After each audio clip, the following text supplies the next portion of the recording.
Kaweefube okusomesa n'okukunga bannayuganda okwongera okuma obutonde bw'ensi ayongeddwamu amaanyi oluvannyuma lw'okutegeka emisinde egigenda okwetabwamu abantu ku kisaawe Kololo. Emisinde gino okusinziira kwakuliddemu akakiiko akategesi ategeezezza nti General Muhoozi Kainerugaba ate era nga Ssaabadduumizi w'eggye lya UPDF yagenda okuba ng'agisimbula.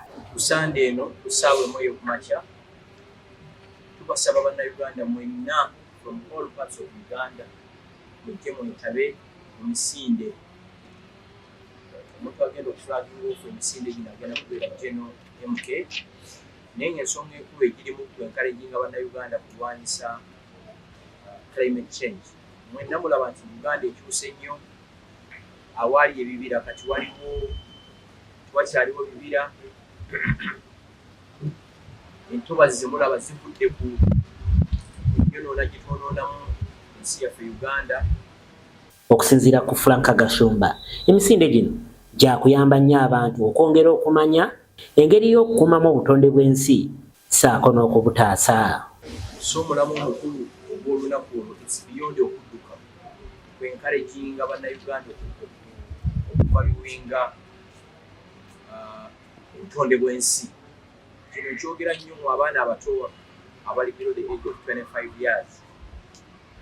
Fedda bwe twabanga tugenda ejjinja mabiri forest oyo ng'emisana emmotoka tesobola kuyitamu nga tebakubyemu ttaala nga bubanga nga kiro. Basically it was darkness entire Mabira forest.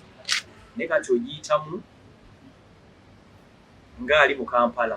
Ate ye Vianney agaba omu ku bategesi agamba kino kitegeeza nti abantu basobola bulungi okugenda mu maaso ne bakuuma obutonde bw'ensi nga beenyigira mu nteekateeka ez'okusimba emiti. Kusimbula kuva ku kisaawe ku airstrip tukkirire bwe tuti tuggwe wali ku Acacia Road, then bwe tugwa ku Acacia tujje ku Fairway, that is that road along Fairway, Useful Road, then tuvuge paka ku roundabout ye Mulago, from Mulago via Kamocha Kira Road Police tukirire, then tuve ku Kira Road tujje ku Lugogo bypass, then from Lugogo bypass tujje tuyingirire wano ku Africana, then from Africana we go back to the airstrip. Abavuzi ba taxi nga bakulembeddwamu ssentebe wa Bulasidi Ssekindi bagamba bagenda kubanga beetaba mu nteekateeka eno ey'okwongera mu maaso n'okutaasa obutonde bw'ensi. Twagala okwebaza mukulu waffe General MK kubanga amazaalibwa ge yagawaddeyo okuba nti ataasa obutonde bw'ensi. Njagala n'okwebaza abateesiteesi chairman w'emikolo gino Mr. Bob Kakulu, National Vice Chairman waffe owa Buganda ne National Chairman waffe owa Kampala ate mutukolera emirimu.